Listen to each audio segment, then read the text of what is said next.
Allez-y. Bonjour à toutes les citoyennes et tous les citoyens qui regarderont en différé le déroulement de la séance extraordinaire, le tout en cohérence avec les mesures de prévention de la propagation de la COVID-19. En effet, le 15 mars dernier, le gouvernement du Québec a autorisé les municipalités à siéger à huis clos et permet aux membres de prendre part, délibérer et voter à une séance par tout moyen de communication. Je me présente, Juliana Fumagalli, mairesse d'arrondissement, et je présenterai les élus qui, à leur tour, diront présent, s'il vous plaît. Alors, pour que, Madame la greffière, vous puissiez constater le quorum. Alors, Madame Rosalie Filato, conseillère de Villeray. Bonjour. Bonjour. Madame Mary Desroses, conseillère de Parc Extension. Bon après-midi. Bon après-midi. Monsieur Sylvain Ouellette, conseiller de François Perrault. Bonjour. Bonjour. Et Monsieur Josué Corville, conseiller de Saint-Michel. Bonjour à tous et à toutes. Bonjour. Je demande maintenant aux membres du comité de direction de se présenter, en commençant par Madame Nathalie Vaillancourt.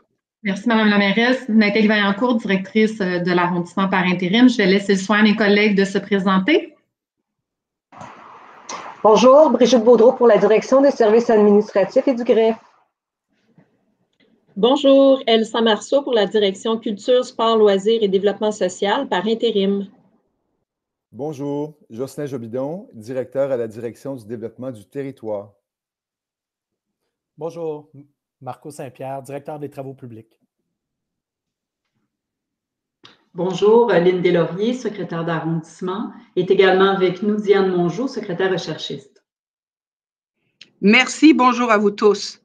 Alors, en ce début de conseil, en ma qualité de mairesse de l'arrondissement de Villeray-Saint-Michel-Parc Extension, je souhaite reconnaître que nous sommes sur un territoire autochtone millénaire, lieu de rencontre et de diplomatie entre les peuples, ainsi que... oh my God. Désolée, ma souris ne fonctionne pas. Alors, on va reprendre. En ce début de conseil, en ma qualité de mairesse de l'arrondissement de Villeray-Saint-Michel-Parc Extension, je souhaite reconnaître que nous sommes sur un territoire autochtone millénaire, lieu de rencontre et de diplomatie entre les peuples, ainsi que du traité de la Grande Paix. Nous remercions la nation Kanien'kehá:ka de son hospitalité en territoire non cédé. Nous voici réunis dans le cadre d'un conseil d'arrondissement extraordinaire que vous regardez en différé. J'en suis vraiment désolée. Un CA extraordinaire vise à adopter des résolutions urgentes en 2 séances d'ordinaire. D'habitude, il y a peu de dossiers, mais cette fois-ci quand même, il y en aura pas mal. Pour la raison pour laquelle nous voulions tenir cette séance, c'est pour modifier nos normes pour l'aménagement de cafés-terrasses et fixer les frais d'analyse de dossier à 50 $. L'idée ici est de faciliter la reprise des activités des restaurateurs prévues pour le 22 juin et d'encourager la réappropriation de l'espace public. Nous profitons aussi de cette séance pour lancer nos consultations publiques. Je vous avoue d'emblée que c'est une décision difficile pour moi. Pourquoi? Bien sûr, je suis heureuse de vous entendre sur nos projets, que ce soit les démolitions, le règlement de zonage ou la protection du parc locatif. Ce qui m'embête, c'est la forme de ces consultations qui, selon un arrêté ministériel, nous oblige à tenir des consultations écrites.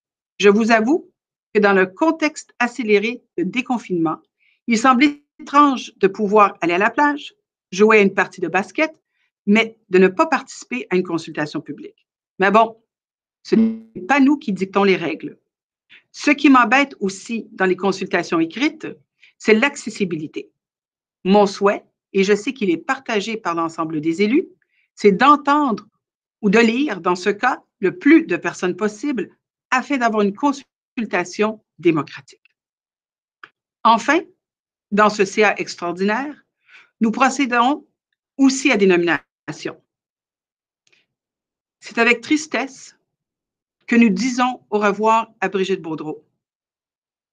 Brigitte, à la direction des services administratifs et du greffe, qui a servi loyalement l'arrondissement de nombreuses années. Merci et au revoir. Un départ amène une nouvelle personne.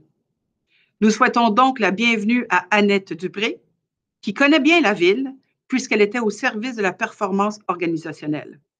Elle sera désormais à la barre de cette direction. Beaucoup de défis l'attendent, mais nous sommes certains qu'elle saura les relever. Nous prolongeons également le contrat de la directrice d'arrondissement par intérim jusqu'au 30 octobre, ainsi que celui d'Elsa Marceau, qui la remplace dans son poste de directrice de la culture, des sports et loisirs et du développement social. Un concours pour le poste de direction au niveau de la direction de l'arrondissement sera lancé dès le début septembre. C'est déjà dans les mains du service de dotation. Alors, merci Nathalie d'accepter de poursuivre par intérim jusqu'à cette date.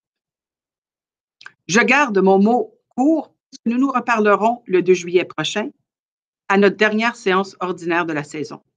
Je tiens quand même à vous dire que je suis de très près le dossier sur la diversité et notamment le rapport de l'OCPM et la question du racisme systémique avec l'intention ferme d'apporter mon soutien pour la mise en application des recommandations du rapport. Je suis aussi de très près le dossier du logement. Nous sommes à l'aube du 1er juillet et des déménagements. Je tiens à réitérer que l'arrondissement sera au poste pour soutenir l'OMHM afin d'assurer et d'aider tous les ménages qui pourraient se retrouver sans logement. Enfin, je suis aussi interpellée personnellement par les questions de réforme de la police. Je le dis ici avec beaucoup de respect pour ma collègue Rosalie Filato à la sécurité publique à la Ville-Centre, mais je demeure très inquiète tant pour les interpellations que pour le financement et la réforme au sein de cette organisation. C'est un dossier de longue haleine, mais je serai toujours au front pour dénoncer l'injustice, la brutalité et les excès du pouvoir ou de contrôle. Maintenant, sur une note plus joyeuse, j'aimerais souhaiter à tous et toutes une bonne et excellente fête nationale. Alors, nous procédons maintenant à l'étude de l'ordre du jour de la séance extraordinaire.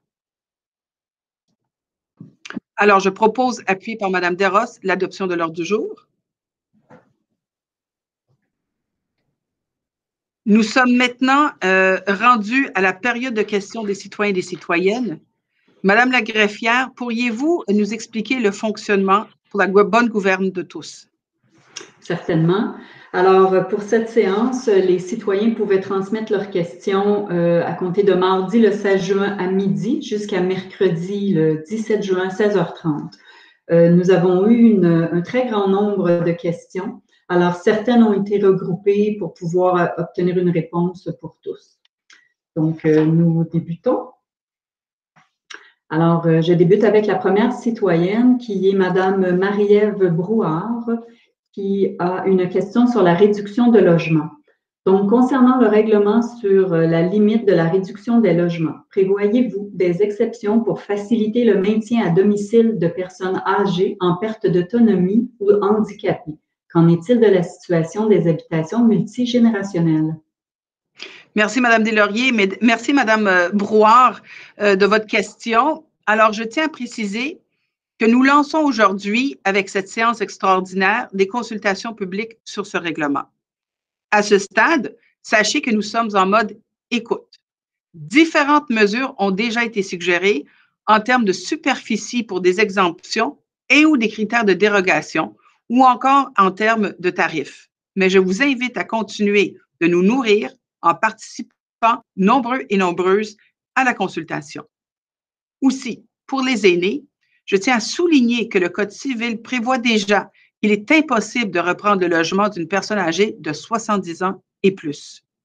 Nous n'avons pas à l'arrondissement de programme pour les personnes aînées, mais il y a des logements sociaux et communautaires réservés aux aînés.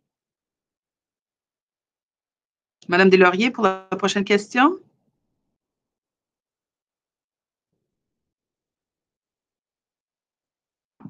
Pardonnez-moi, je n'avais pas ouvert mon micro.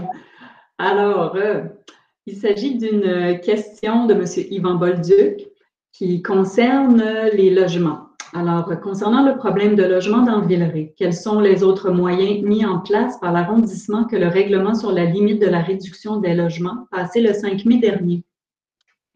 Merci, Mme Deslauriers. Merci, M. Bolduc. Alors, je rappelle que l'objectif du règlement annoncé le 5 mai dernier est de protéger le parc locatif. Comme j'ai mentionné à la question de Mme Brouard, le règlement devra nécessairement faire l'objet d'une consultation avant son adoption finale. Je vous invite donc à y participer. D'ailleurs, M. Bolduc, je sais que vous avez pu vous entretenir longuement avec ma directrice de cabinet sur le sujet. Pour votre question d'aujourd'hui, je suis heureuse de rappeler les mesures que nous avons adoptées. Premièrement, nous avons interdit toute dérogation au moratoire sur la conversion des immeubles en copropriété divise. Nous avons aussi limité le territoire où les résidences de type Airbnb sont permises. Nous les autorisons seulement sur des artères mixtes, commerciales et résidentielles. Nous avons également une politique locale d'inclusion sociale pour favoriser le logement social et communautaire, et les efforts en ce sens se poursuivent. Nous attendons avec impatience le 20-20-20, c'est-à-dire l'inclusion de 20 % de logements sociaux et communautaires, 20 % de logements abordables et 20 % de logements familles, dans la quasi-totalité des projets résidentiels. Il y a aussi le droit de préemption dans Parc Extension qui permet d'acheter des terrains ou des immeubles pour faire des logements sociaux communautaires. J'aimerais en faire plus, il va sans dire, mais encore, si vous avez des idées, n'hésitez pas, nous sommes ici pour les recueillir. Alors, Mme Deslauriers, à vous pour la prochaine question. Certainement. Alors, il s'agit d'une question de M. Mathieu Dirand-Berger qui concerne toujours les habitations Plex. Alors, nous vivons dans l'anxiété la plus complète suite à la loi interdisant de changer un Plex en unifamilial. Nous ne comprenons pas l'application technique de la loi sans considérer les éléments humains qui entourent l'achat et l'habitation d'un logement pour les familles. Alors, dans notre cas, nous sommes une famille de 4, avons acheté un très petit duplex en octobre dernier dans le but précis d'être convertis. Des appels au bureau des permis début avril n'ont pas été retournés.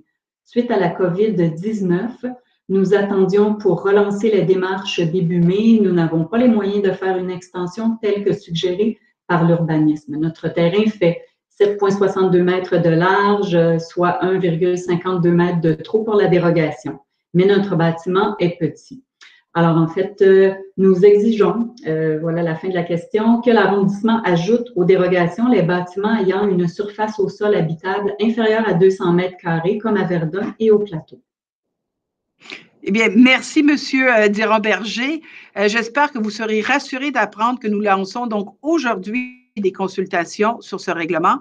J'ai pris bonne note de votre demande et je peux vous suggérer, malgré tout, de participer aux consultations. Encore une fois, l'idée du règlement n'est pas de confiner les familles dans des logements minuscules, mais bien de protéger le parc locatif dans une période de pénurie et de crise de logement. Par ces consultations, ce que nous lançons, nous espérons trouver un équilibre judicieux entre les besoins en logement des familles locataires et les besoins d'espace des familles propriétaires. Nos services ont une connaissance fine des caractéristiques de notre parc de logement et ils sauront nous guider, le cas échéant, pour évaluer si les mesures qui seront proposées peuvent s'appliquer à notre territoire. À ce moment-ci, je tiens à souligner, si vous approuvez, Mme Deslauriers, que notre règlement prévoit qu'un maximum de 3 questions sur le sujet peuvent être posées au Conseil. Tout à fait. Merci. Alors, j'invite tout de même les citoyens et citoyennes qui veulent nous faire des suggestions à se présenter à la consultation publique sur le règlement. Alors, Mme Deslauriers, à vous pour la prochaine question. Parfait. Alors, il s'agit d'une question de Mme Lucie Godin concernant les déchets dans une ruelle. Alors, j'aimerais vous faire part d'un problème récurrent dans la ruelle qui est située entre Christophe-Colomb-Ouest et Boyer et de la rue Everett au nord et Jean Talon au sud. À l'entrée nord de celle-ci, depuis plusieurs semaines, s'entassent des débris de toutes sortes. Plusieurs se servent et en rajoutent. J'ai reporté la situation au 3-1, mais rien à ce jour n'a été fait. Deuxième souci, dans cette même ruelle, un résident fait des rénovations sans fin depuis 1 an. Il y a quelques mois, il a déversé du sable dans la ruelle. J'ai gentiment laissé une note anonyme il y a 4 semaines et j'ai rappelé le 311 pour demander d'y voir. À ce jour, rien. Cette ruelle est déjà dans un état pitoyable. Alors, elle aimerait savoir ce qu'il est possible de faire.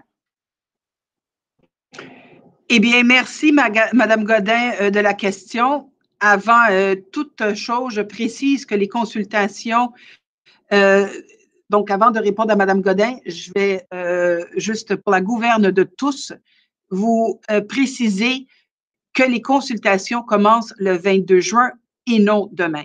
Désolée, je me suis peut-être mal exprimée tantôt. Alors, merci, Madame Godin, de poser votre question. Je suis quand même étonnée, sachez que vous n'ayez pas eu de suivi suite à votre demande acheminée au 311. Normalement, on répond à toutes les requêtes admissibles. Alors, peut-être, M. Jobidon, pouvez-vous nous expliquer ce qui se passe dans cette requête? Écoutez, effectivement, c'est difficile à expliquer les délais parce qu'en fait, on réagit promptement aux requêtes des citoyens pour la question de la propreté dans les ruelles. Il y a un inspecteur qui va y aller dès cet après-midi. Donc, on va aller voir la situation, puis on va aller voir également, on va en profiter pour vérifier si les travaux qui sont effectués se font avec un permis. Merci beaucoup, M. Jobidon. Et ce que je voudrais ajouter aussi, c'est que les élus et moi trouvons très important d'assurer la propreté de l'arrondissement. Les services font déjà un excellent travail à ce niveau, mais si des situations anormales se produisent, j'invite les citoyennes et les citoyens à communiquer, tout comme Mme Godin, avec le 311 pour signaler les problématiques. Encore une fois, merci Mme Godin pour votre question et votre souci pour la propreté dans notre ruelle et dans notre arrondissement. Madame Deslauriers, à vous. Alors, la prochaine question nous vient de Mme Cynthia Martel concernant les pistes cyclables. Alors, peut-on prévoir des pistes cyclables sécuritaires et délimitées, surtout dans Saint-Michel, afin d'assurer un transport actif et écologique dans ces temps de pandémie? Eh bien, merci, Mme Martel. Je me réjouis de cette question, car on entend de plus en plus des demandes des citoyens et des citoyennes qui souhaitent avoir davantage de pistes cyclables dans l'arrondissement. C'est une excellente nouvelle pour la mobilité active. Les élus travaillent déjà sur l'implantation d'un corridor est-ouest sur la rue Villeray qui reliera le parc Jarry jusqu'à Saint-Michel et qui traversera Saint-Michel d'est en ouest. Maintenant, est-ce qu'un axe cyclable nord-sud pourrait être ajouté dans Saint-Michel? Non seulement c'est une excellente idée, mais je suis fière de vous dire que nous avons prévu un axe nord-sud cyclable dans Saint-Michel dans notre planification vélo que nous avons déposée à la Ville-Centre un peu avant la COVID sur une des rues à l'ouest de Saint-Michel. Par ailleurs, nous avons déjà un tracé nord-sud au sol dans le secteur est de Saint-Michel, à l'est du boulevard Pineuf. Ce qui nous limite en ce moment, ce sont les fonds qui nous manquent pour avoir des pistes cyclables partout. La vision, c'est d'avoir des pistes nord-sud et est-ouest qui facilitent les déplacements sécuritaires directs et connectés d'un arrondissement à l'autre. Et la situation s'améliore. S'il n'en tenait qu'à moi, nous en ferions encore plus. Monsieur Corville, voulez-vous ajouter quelque chose? Donc, merci, Madame la mairesse. Je veux remercier Madame Martel pour sa question. Donc, évidemment, c'est pas non seulement la pandémie, mais bien avant, plusieurs citoyens sont très utilisent la mobilité via le vélo pour se déplacer.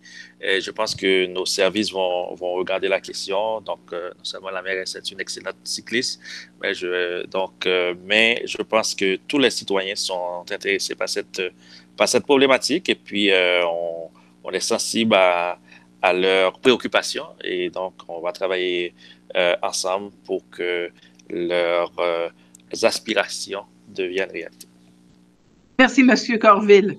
Et merci, Mme Deslauriers. À vous pour la prochaine question. Parfait. Alors, il s'agit d'une question de Mme Liane Perron concernant le stationnement. Alors, étant donné que nous sommes entourés de pistes cyclables et que les restaurants vont bientôt ouvrir et que les stationnements sont restreints, comment pensez-vous régler le problème? Pour ceux qui possèdent une vignette, est-ce que vous pensez agrandir les espaces et rallonger les journées du dimanche au samedi au lieu du lundi au vendredi? Alors, merci, Mme Perron. Lorsque les restaurants vont rouvrir, mon souhait est que les déplacements locaux soient favorisés. J'invite en ce sens les citoyennes et les citoyens à encourager les commerces locaux qui traversent une période particulièrement difficile. Après le panier bleu, abonnons-nous au panier VSP? Je comprends néanmoins qu'il n'est pas toujours possible de se déplacer sans voiture et certains de nos restaurants ont un rayonnement qui dépasse les limites de notre arrondissement et ne nous pouvons que nous en réjouir. Lorsque les déplacements locaux ne sont pas suffisants, des accommodements sont possibles. Et je peux donner l'exemple de la rue Villeray, où la présence d'une voie active sécuritaire n'a pas empêché nos services d'être créatifs et être en mode solution pour répondre aux besoins en matière de stationnement. Il faut savoir que lorsqu'on parle des VAS, donc des voies actives et sécuritaires, qu'on parle d'une situation temporaire. Dans un tel cas, devons-nous modifier les heures ou les jours pour les vignettes? Nous avions annoncé un bilan et éventuellement des ajustements. Alors, je prends bonne note de vos demandes et je m'engage à en discuter avec les élus pour voir comment nous pourrions vous accommoder. Alors, merci encore de votre question. Madame Deslauriers? Alors, la prochaine question nous vient de Madame Janie Cardinal-Fernandez concernant l'hygiène en lien avec la COVID-19. Donc, étant donné la situation de déconfinement dans le quartier de Parc Extension et la quantité d'enfants et jeunes qui jouent dans les parcs tous les jours, peut-on mettre en place des stations de lavage de mains et désinfecter quotidiennement les zones de jeu? Par exemple, dans le parc Howard, les toilettes publiques sont présentement fermées, ce qui empêche les enfants de laver leurs mains régulièrement. De telles mesures très simples pourraient contribuer à limiter la propagation et renforcer l'hygiène en général. Merci, Mme Deslauriers. Merci, Mme Cardinal. Malheureusement, je n'ai pas de réponse précise à votre question, si ce n'est que je partage vos préoccupations pour le lavage des mains des tout-petits comme des grands. Il est clair que nous prenons toutes les mesures pour que les gens puissent appliquer les directives de la santé publique, autant la distanciation que le lavage des mains. Vous comprendrez que la vitesse du confinement soulève des difficultés réelles pour l'entretien en continu des toilettes et d'autres installations, et même pour les déplacements dans nos installations. Je vous passe les détails, mais nos équipes travaillent fort pour faciliter le tout. Nous avons par ailleurs eu recours aux toilettes chimiques avec du gel désinfectant pour pallier à nos difficultés d'accès aux installations sanitaires dans nos parcs. Mais pour une réponse plus spécifique, je vais faire appel à Mme Marceau, qui est responsable de ce volet avec M. Saint-Pierre aussi. Alors, Mme Marceau et peut-être ensuite M. Saint-Pierre. Oui, bien, effectivement, on met tout en place là, ce qui est possible de faire là, actuellement pour aider les citoyens là, à contrer le COVID. Il y a des distributions de masques qui se font par les différentes tables. Évidemment, toute la question là, de l'hygiène est très importante et est au cœur de nos préoccupations. On a eu beaucoup de cliniques également de dépistage dans l'arrondissement qu'on a accueillis. Mais pour le volet vraiment de parc et de l'entretien dans les parcs, je vais céder la parole à M. Saint-Pierre, là, dont c'est le mandat. Merci. Merci, Mme Marceau. Monsieur Saint-Pierre? Alors, oui, alors, je vous remercie.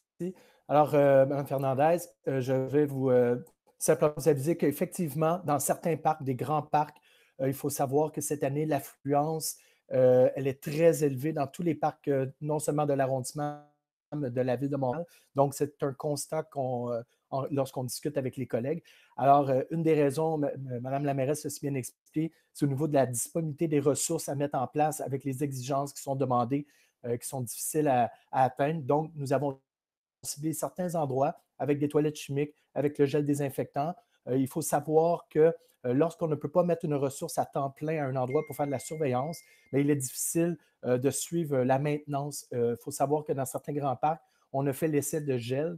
Malheureusement, beaucoup de vandalisme et les gens partent avec les boîtes. Donc, la meilleure recommandation qu'on peut faire, c'est pour tout bon parent ou bon citoyen, c'est de pouvoir poursuivre là, à faire vaquer à ces activités tout en transportant avec eux toujours la petite bouteille de Purell pour eux-mêmes assurer leur propre sécurité là, en se lavant bien les mains. Donc, on est très conscient des désagréments que ça peut apporter, malheureusement. Merci, M. Saint-Pierre. Merci encore, Mme Marceau. Et merci, Mme Fernandez, de votre question. Mme Deslauriers, pour la suivante. Certainement. Alors, il s'agit d'une question de M. Xavier Bernal concernant la sécurité des rues. Alors, serait-il envisageable d'installer des panneaux et des radars de limite de vitesse pour les autos sur la rue Kierbe pour qu'elles soient plus sécuritaires? Bien, merci, M. Bernal, de la question. La question de la sécurité sur la rue Kierbe revient régulièrement au Conseil. La sécurité de notre arrondissement est très importante pour moi et pour l'ensemble des élus. Nous soutenons la vision zéro. Si ma mémoire est bonne, M. Jobidon avait annoncé des mesures précises sur cette rue lors de la dernière séance, notamment l'ajout de bollards. Je rappelle aussi que la vitesse est désormais à 30 km. Auriez-vous, M. Jobidon, la gentillesse de bien vouloir nous rafraîchir la mémoire par rapport aux interventions des services sur la rue Kierbe et peut-être les échéanciers? Oui, bien sûr. En fait, pour la rue Kierbe, effectivement, la vitesse a été réduite à 30 km/h. Compte tenu de la géométrie de la rue, c'est clair que c'est difficile de le faire respecter puisque la rue est très, très large. C'est pour cette raison-là que sur la ligne axiale, donc qu'on appelle la ligne jaune, là, on installe des balises sur lesquelles on vient rappeler le 30 km/h au niveau de la vitesse. Le marquage, en fait, on sait, là, il y a eu des délais là, au niveau du marquage routier, donc toutes les traverses piétonnes, les marquages de ligne axiale. La ligne axiale de la rue Kierbe a été marquée récemment et nous devrions être en mesure d'installer très prochainement les balises qui viennent rappeler aux automobilistes la limite de vitesse qui est à 30 km/h. Donc, je vais faire un suivi avec mon équipe là-dessus. Excellente nouvelle. Merci, M. Jobidon. Alors, Mme Deslauriers, pour la prochaine question. Alors, il s'agit d'une question de M. Ahmed Abdoul Wahid concernant un problème dans un appartement. Alors, c'était une question qui a été écrite en anglais, donc je vais vous donner la version française si vous permettez. Donc, en fait, il indique qu'il habite sur la rue Bloomfield, qu'il a eu des problèmes, qu'il a informé la ville de différents problèmes, donc dans son appartement au mois d'août 2016. Certains de ces problèmes existent toujours après environ 4 ans. Alors, il aimerait savoir pourquoi la ville n'est pas en mesure d'obliger le propriétaire à suivre les règlements. Est-il au-dessus de la loi ou les représentants de la ville ne sont pas capables de lui faire respecter les règles? Merci, Mme Deslauriers. Juste une question de précision. Voulez-vous que je lise la question originale en anglais? Écoutez, c'est pour vous. Si vous voulez peut-être faire une réponse pour le bénéfice de tous, puis peut-être une qui s'adresse directement en anglais, peut-être pour le citoyen. Très bien, OK. Alors, M. Wahid, nous connaissons bien les problèmes de votre immeuble et vraiment, je m'en attriste. Je suis même allée vous rencontrer. Donc, je le connais vraiment malheureusement personnellement et aussi Mme Desrosses. Nous avons régulièrement des rencontres avec nos équipes et je peux vous assurer que de nombreuses inspections et interventions ont été faites. Je souhaiterais que nous puissions émettre plus de contraventions plutôt que des avis de non-conformité. Je comprends que les chemins vers la justice sont sinueux et que des recours en cours alourdissent notre capacité à agir. L'arrondissement a la responsabilité de faire appliquer le règlement sur la salubrité des logements et nous cherchons la collaboration des propriétaires pour effectuer les travaux. Cet immeuble est extrêmement problématique et la COVID n'arrange en rien les choses. J'ajoute que nous avons une injonction provisoire pour le dossier du 8305 rue Bloomfield. Le propriétaire devra, d'ici le 25 juin prochain, procéder au démantèlement de la maçonnerie sur les 2 façades Bloomfield et d'Anvers, désolé, j'ai un blanc de mémoire.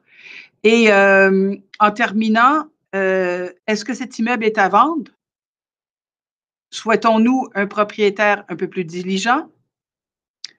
Avant de prononcer, au fait, je vais demander à M. Jobidon de préciser, mais je vais vous répondre, M. Wahid, en anglais, juste 2 petits mots. Mr. Wahid, you know very well that I have been to see your apartment and the whole apartment building. It is really a problematic building, and we have had our problems with the owner. We will be following up with you personally so that you know all that has been done in the recent couple of weeks. as I mentioned in French, we have sent a notification to the owner. And I do understand that this building is for sale. Maybe somebody who would be willing to be a better owner maybe would want to buy it. I don't know. I'm throwing up that question. Alors, thank you again for your question. Madame Deslauriers, si on peut poursuivre, s'il vous plaît, avec la lecture. Est-ce que je peux faire un petit ajout? Ah, certainement, Madame Desrosses, allez-y. Merci, merci. Désolée, je ne voyais pas votre main levée. Désolée. Aucun problème. Je voulais juste dire que parce que j'habite pas trop loin de là, j'ai vu que les barricades ont été enlevées de la rue Bloomfield. Il semble-t-il que certains travaux sur l'extérieur du bâtiment ont été faits.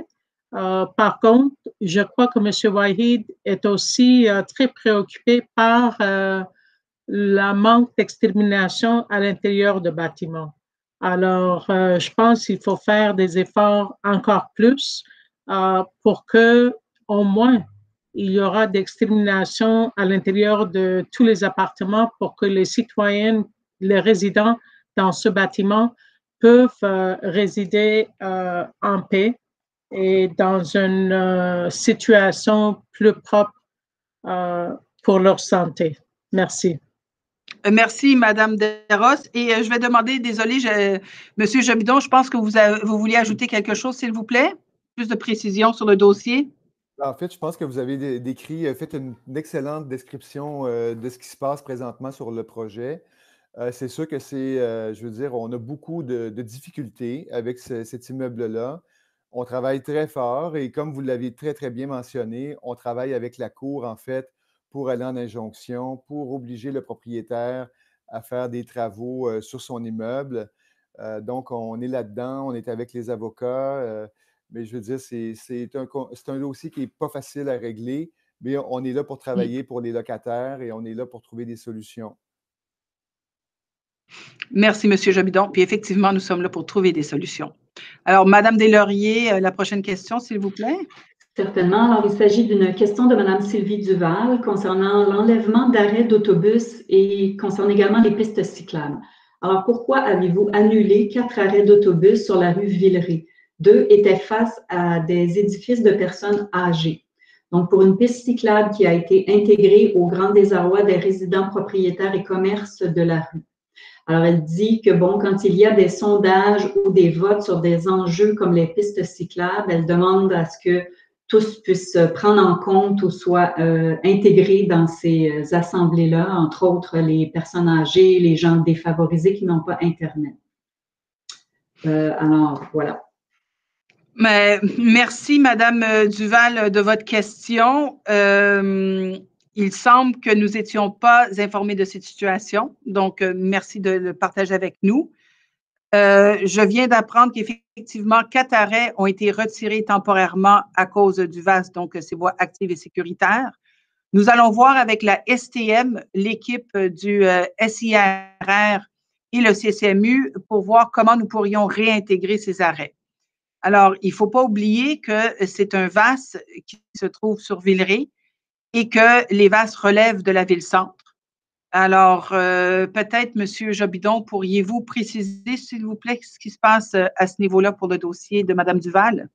Bien, nous, en fait, un peu comme vous, j'ai été informé là, de la situation avec les questions que nous avons reçues. On est en train de regarder, en fait, avec la STM, le service des infrastructures et du réseau routier, ainsi que le comité, en fait, des mesures d'urgence, pour voir comment on a pu retirer des arrêts d'autobus. Donc, on va essayer de voir comment on peut trouver des aménagements pour venir vraiment là, accommoder les citoyens pour qu'on puisse les desservir en transport en commun. Donc, on est là-dessus présentement. Là. Depuis ce matin, en fait, l'équipe est informée de la situation, puis on va essayer de trouver des solutions, encore une fois. Merci, M. Jobidon, des précisions. Aussi, Mme Duval, sachez que nous avons toujours l'objectif dans tous nos projets d'aller chercher la plus grande acceptabilité sociale. C'est pourquoi j'ai été notamment à la rencontre des commerçants de la rue Villeray et je garde une communication avec eux pour m'assurer que je puisse tout faire pour accommoder leurs besoins avec le VAS. On ne peut pas consulter toujours tous les citoyens et citoyennes et je suis sensible à la réalité des personnes âgées ou démunies, mais la situation exceptionnelle qu'on vit ne favorise malheureusement pas les consultations. Alors, Madame Deslauriers, pour la prochaine question. Certainement. Alors, il s'agit d'une question de Madame Julia Miranda concernant l'insécurité des logements qui a également été posée en anglais. Alors, elle demande s'il est vrai que l'une des propositions pour améliorer la crise du logement et le taux d'expulsion dans le parc extension est une possible réglementation qui restreint les permis d'expulsion en fonction de la modification de la taille ou de l'utilisation d'un logement. Elle dit qu'alors que sa propre situation du logement est stable, elle a vu des changements rapides apportés aux propriétés lors de ses promenades dans le quartier. Alors, elle pense que ce règlement serait une excellente étape car si souvent ces rénovations ou modifications d'une propriété sont conçues spécifiquement pour déloger les locataires à long terme au profit de nouveaux locataires qui accepteront des loyers plus élevés. Merci, Madame Deslauriers. Merci, Madame Miranda. Alors, le règlement que nous souhaitons adopter vise à empêcher la conversion de duplex ou de triplex en unifamilial. Notre intention est de mieux protéger le parc locatif et oui, et aussi d'éviter les évictions de locataires. Maintenant, comme on l'a dit précédemment, ce règlement n'est pas parfait et nous aurons besoin de la participation de tout le monde, locataires comme propriétaires, pour mieux l'ajuster et cibler les exemptions possibles. Je vous remercie, Madame Miranda, pour vos bons mots et je veux vous assurer que l'objectif de protéger le parc locatif est bel et bien réel. Maintenant, je vais vous répondre en anglais rapidement, comme vous m'avez posé la question en anglais. Mrs. Miranda, thank you for asking me the question in English. I'm just going to give you a short answer, but you can always speak to me at another moment. So what we want to adopt today is precisely that, to stop the conversions of the duplexes and triplexes into single-family homes. Our intention is to protect and to better protect the tenants and stop evictions.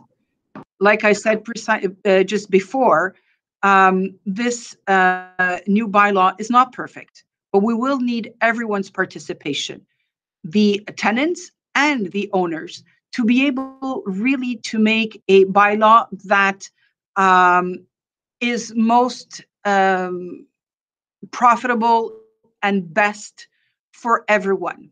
So thank you again, Mrs. Miranda, for your question. Alors, merci, Madame Deslauriers, de nous poser la prochaine question, s'il vous plaît. Alors, il s'agit cette fois-ci d'une question de M. Edward Wong concernant le racisme systémique. Alors, c'était également une question qui a été posée en anglais. Comment comptez-vous lutter contre le racisme systémique et la violence du SPVM à Montréal et l'extension du parc, dans Parc Extension? Allez-vous vous engager à financer la police et à canaliser ses ressources vers d'autres programmes communautaires plus vitaux qui ont été historiquement et chroniquement sous-financés? L'une des propositions soumises au conseil municipal est d'acheter des caméras corporelles, mais de nombreux rapports montrent que les caméras sont chères, ce qui signifie qu'une plus grande partie de nos impôts va aux services de police plutôt qu'aux programmes communautaires et ne contribue pas à réduire la violence policière. Vous engagerez-vous à trouver des solutions alternatives au maintien de l'ordre déterminé en consultation avec le public?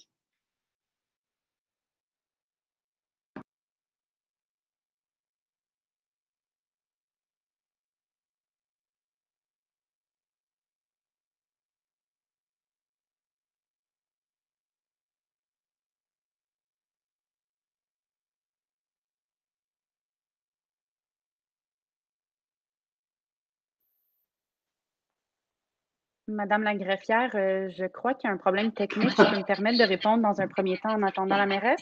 Parfait, oui, effectivement, merci. Merci. Nathalie? Ah, bon.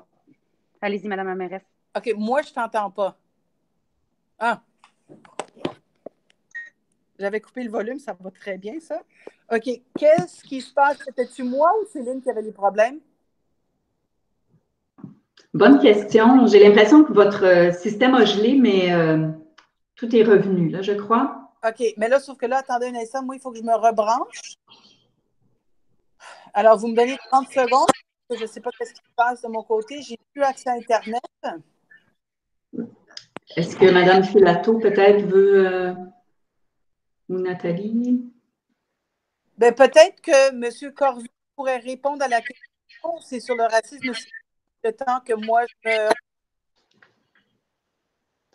Écoutez, Mme Filato était en train de répondre à la question. On va laisser Mme Filato de répondre et dans un deuxième temps, on va demander à M. Corville de répondre également. Ça va vous laisser le temps de régler votre problème technique. Merci. Alors, Mme Filato? OK, c'est beau.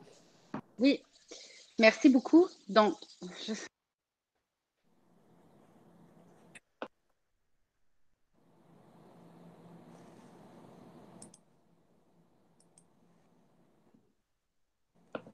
Madame Filato?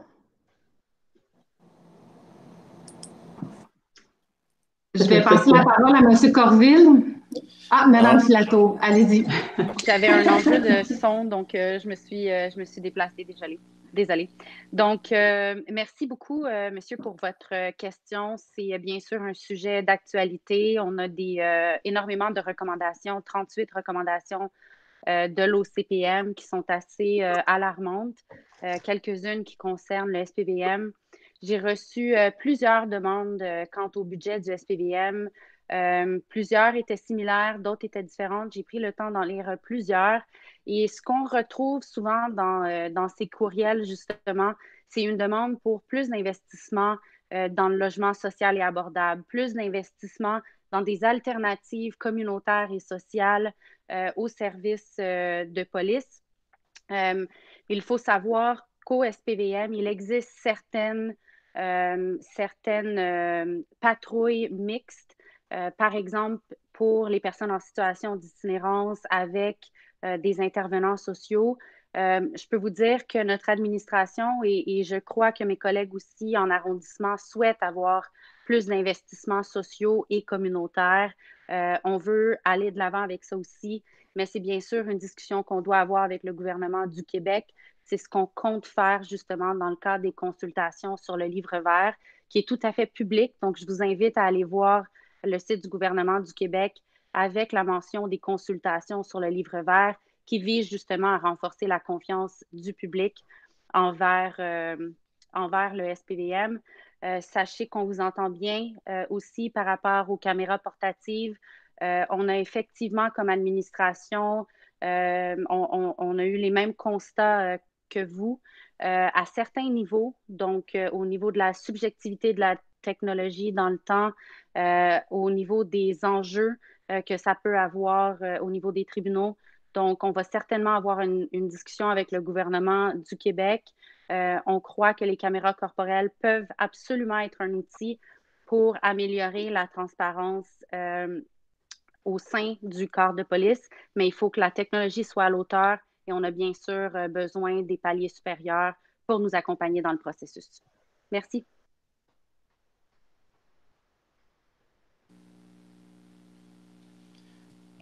Donc, si je peux enchaîner.